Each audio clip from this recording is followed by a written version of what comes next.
Hello. Bakit nawawala si Nurse Nora sa social media?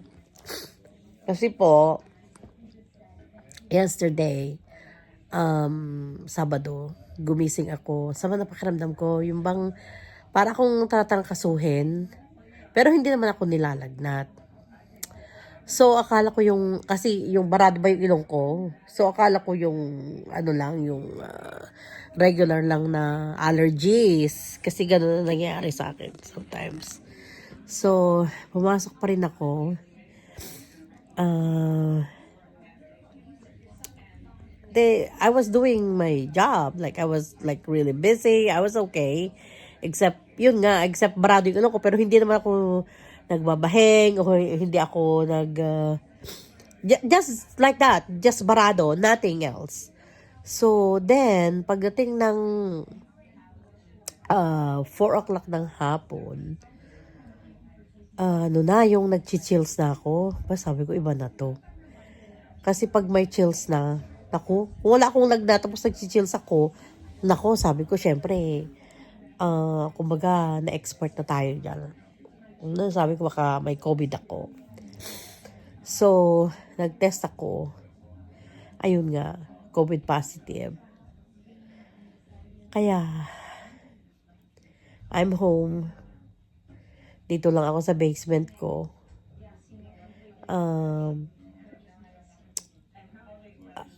Kumakain. Pero pinipilit ko sarili kong kumain. Kasi kahit, siyempre kasi pag baradong ilong mo, the tendency is, wala ka rin ganang kumain, ganun. Pero, pinipilit ko sarili ko.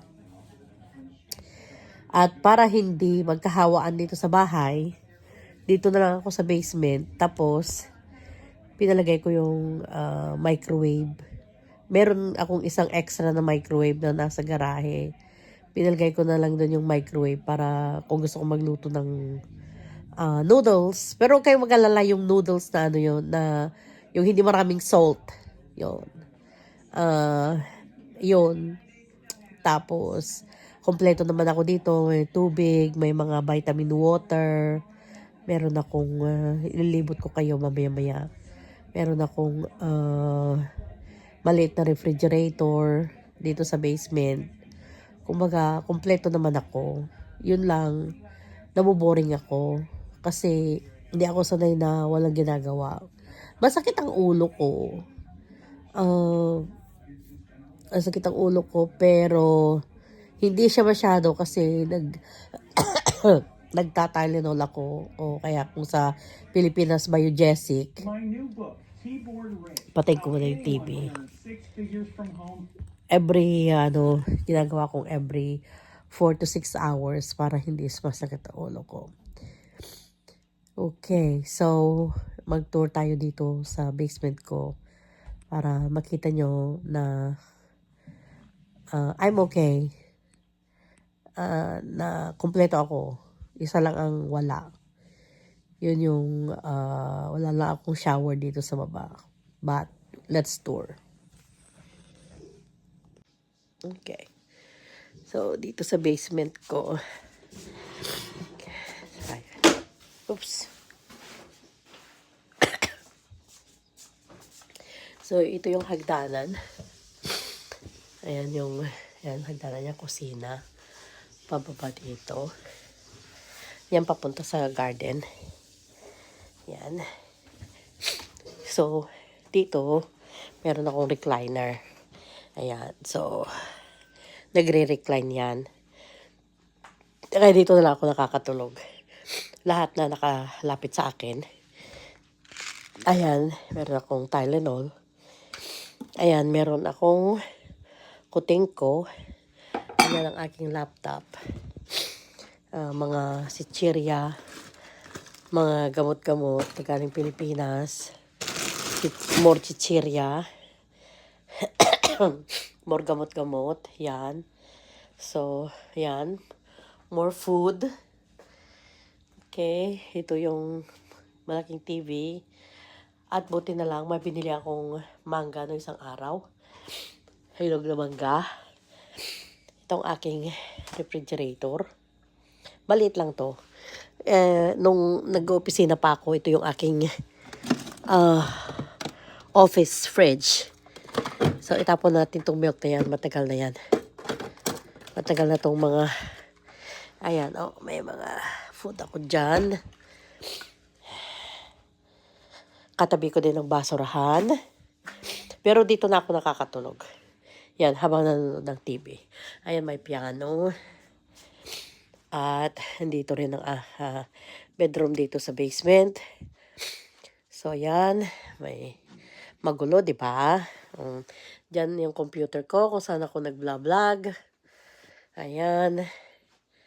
Ayan, mga damit-damit. Napagkadami-daming mga damit-damit. Marami pa akong damit sa ibang part ng bahay. And then, ito yung aking bathroom. Ayan, may bathroom ako dyan. So, ayan, naka-ready lagi ang aking Clorox spray. Then, labas tayo dito sa tinatawag nila na man cave. Ayan ang aking, what do you call this? Shoot, I forgot. Ito yung aking washing machine. And yun ang aking dryer right there. At dito, may sink din dyan. Ayan, may sink. Dito, man cave kasi to. Kumbaga, parang kung ano-ano mga nandyan. Dito ko pinalagay ang microwave. So, yan. Pero kung gusto ko rin magluto ng rice dito sa baba, pwede rin kasi marami akong rice cooker.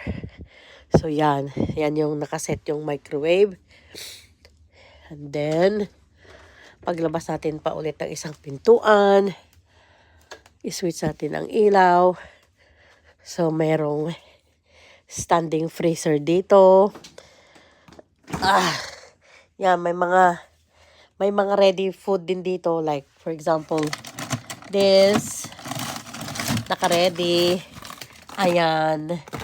Marami ditong mga frozen food na pwede lang i-microwave. Ayan, vegetable fried rice. Okay, so yan. And then, marami tayo dito. Like for example, kung gusto natin kumain ng pork and beans, na tinatawag nyo dyan sa Pilipinas, baked beans, ayan. Microwavable din yan. Spaghetti, microwavable. Soup, microwavable. Ayan, maraming food dito sa garage ko. Pero, andito yung mga iba't ibang noodles. Like, ito, mga Korean noodles na hindi siya maalat. Marami, iba-iba. Ayan, meron din yan. Mee goreng. Ay, mga Filipino noodles. Pansit canton. Ganon. Ano pa ba? Pakita kasi niya to kung gusto ko rin kumain ng ginataang munggo. Ayan, microwavable din yan. Ma-microwave ko din yan. So, then, ayan maraming mineral water. Iba-ibang flavor yan. Ayan Tapos, tubig. Like I said, kung gusto kong mag-rice, ayan, gusto kong magluto. Pero pwede magluto ang asawa ko sa taas. Ibaba niya na lang. So, I have all kinds of cookery here too.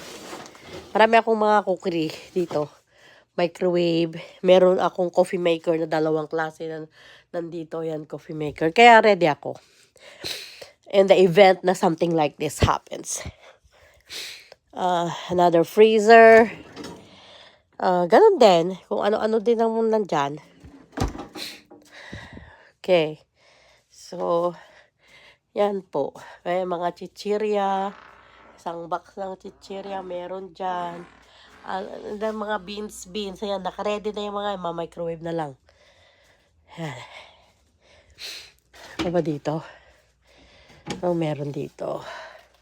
Ayan, kung gusto ko ng mga pineapple slices, raisins, nandito lahat, mga dilata. Right?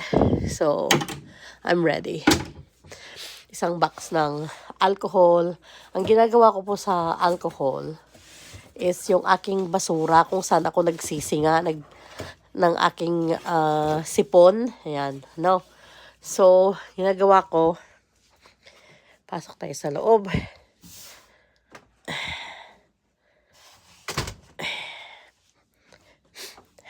Right? Ang gulo ng bahay kasi nga, okay. So, yan, yung aking basurahan. Ang ginagawa ko, I pour the alcohol into it para mamatay yung mga bacteria doon. Sana yung alcohol ko? Yan. Yan. Ayan yun. Pinupur ko. Okay. So, ano ba yung latest COVID variant? Kasi 'di ba, yung unang-una tinatawag na Delta, yun yung deadly na maraming mga namatay. Tapos pangalawa, pero yun yung deadly na yun hindi siya masyadong contagious. Pero kaya noon that time, lalo na kapag meron kang hypertension, meron kang diabetes, meron kang cancer, yung immune system mo mababa. So, ako that time is meron ako lahat nun. So, by the grace of God, hindi ako nahawa ng Delta variant. Isa sa mga friend ko is na ICU because of that variant. And then, in 2020, nung lumabas na yung Omicron virus, ayun na yung mabilis na yung makahawa, yung Omicron virus. At dun ako nagkaroon ng COVID. Tapos, but day 1, iba na yung pakiramdam ko, yung hindi naman ako congested, but I was having a lot of diarrhea. And yeah, I think that was diarrhea, tapos terrible headache. Yung ba yung headache mo is napupunit yung ulo mo. And then yung mata ko, my eyeballs was coming out of my eye socket, yung pakiramdam yung parang lumalabas yung mata mo. So naglalagay ako ng malamig na tuwalya noon sa mata ko dahil sobrang sakit talaga. Tapos ang Tylenol, which is biogesic sa inyo dyan sa Pilipinas, is hindi siya nagana. That time, walang gamot pa rin that time kasi bagong variant. So yung mga naunang gamot is para sa Delta. Pero, yung sumunod na yung Omicron, wala pa siyang gamot. Kaya hindi ako mabigyan ng gamot. But thank God, dahil nga sa aking pre-existing medical condition, which I was having that time, nagkikimo pa ako that time eh. Chemo, talagang it was very, very bad. Nagsusuka ako. So, yun. And then, for 2 years, I was okay. And then, lumabas itong bago, which is very recent. Ito yung tinatawag nila na KP3. KP.3. K as in Catherine. P as in Papa. Dot o tuldok. 3 as in number 3. That's the latest variant. At very, ano siya, yung very contagious. Hindi siya necessarily deadly, but contagious. So, for example, you're in the room with me at meron akong virus, most likely, mahahawa ka. So, ang mga symptoms pa rin niya is parang the same pa rin. Yung ganon, yung headache, congestion, vomiting, diarrhea, loss of taste, walang pagbabago, muscle aches, bone aches, mga ganon, yung wala pa rin pagbabago. Kaya ako, masakit ang likod ko. Congested ako, nagka-cough ako, pero meron akong cough medicine dito. Congestion is yung iniinom ko yung galing sa Pilipinas. Kasi Saturday, sarado yung doktor ko. So, hindi ako pwedeng magpareseta sa doktor. So, ininom ko muna yung Decolgen. Galing ng Pilipinas yan. Iniinom ko yan. vitamin wala akong vitamin C na expired tinapon. So, ang ginagamit ko, meron ako dito B-complex plus vitamin C. Yung mga ginagamit ko. And then, medyo nagdadayariya lang ako, pero hindi siya matindi. Hindi kagaya ng una na grabe. So, gumagamit ako ng ito naman na gamot na para sa diarrhea na simple lang. At ang ginagawa ko is like I keep drinking water at saka vitamin water. And then, style ko na to. Pag ako'y nagkakasakit, kapag kahit na wala akong ganang kumain, talagang I force myself to to eat. The moment kasi na hindi ka kakain, mas lalong hihina yung resistensya mo. So, mas lalong magtatagal yung sakit mo. So, ako kahit wala akong gana talaga, mapait ang bunga, like, my mouth. Kahit ano mang nararamdaman ko, we're not only talking about COVID. Yung talagang kain ako na kain. Kaya, ayan, kalahati nito, watermelon, ayan, naubos ko. Yan. May dinala sa akin yung kaibigan ko na Maha Blanca, isang container na ganun, inubos ko. Yun. I don't care. Kahit wala akong panlasa, sige, kain. Sabi nga nila, time ko para pumayat. Like, no. Pag may sakit ka, huwag kang magpapayat. The more na kumain ka pag may sakit ka, kasi para yung resistensya mo hindi mababa. As long as you're eating like, healthy food, I guess.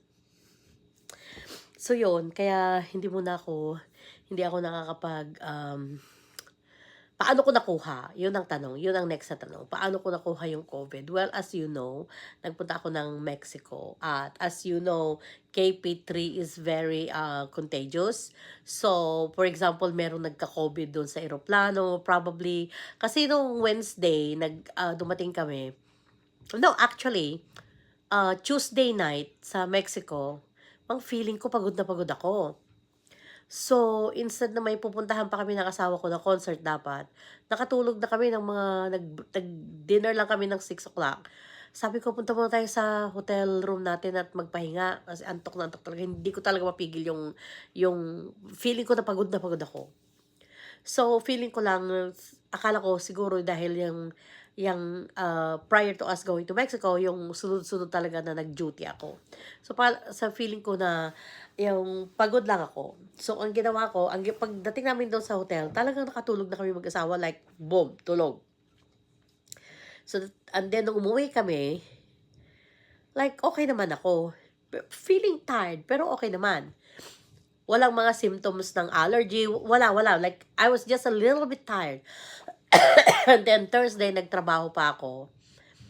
And then, Thursday night, from work, I actually went to meet my friend.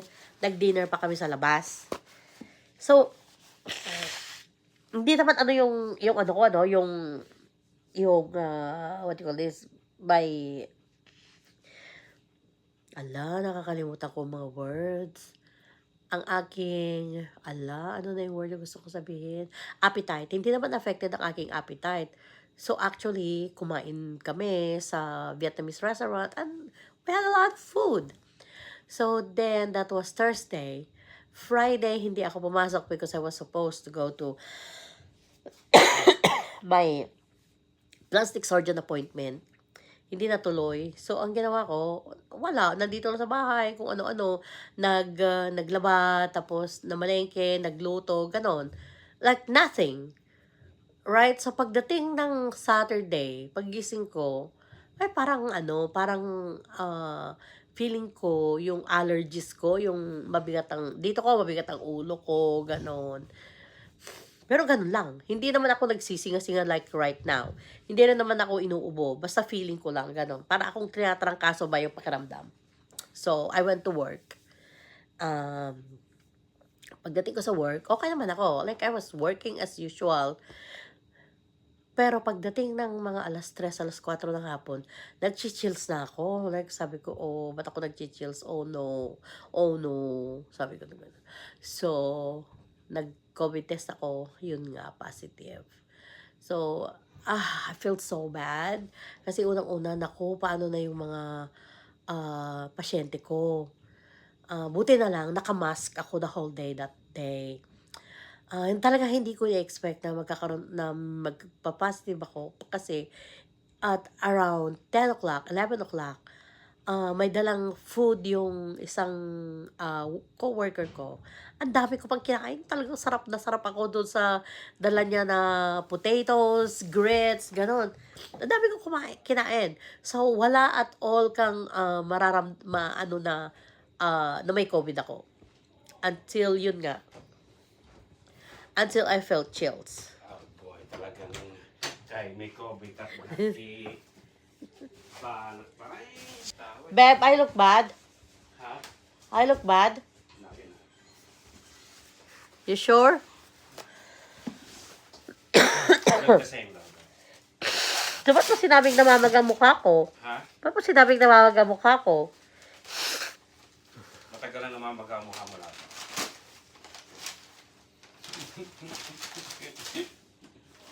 Since we came back to Mexico. So, it's not new? Sa daming nakaing breakfast na Ako naman. Instead na hindi ko na i-edit to, edit ko tuloy. take a break of that thing na rest. Yeah, I didn't like put out. Anyways, nasa na tayo. So yun, hindi ko talaga in-expect na mag-COVID positive ako. Kung hindi ako nag-chills, I would have not tested myself. Kaya, anong magagawa? Wala. Yun, inom ng water. Hindi ko hinahayaan yung sarili ko na hindi kumain. I take cough medication. I take Tylenol. I take aspirin. Aspirin is very important when you have COVID. And then, tomorrow, Monday, I'm gonna email my doctor and see if what is going to say. So, kaya yun. Kaya hindi ako nakakapag do reaction videos for now. Thank you guys for watching. Please keep watching. Sana malampasan ko to. May the grace of God. Amen.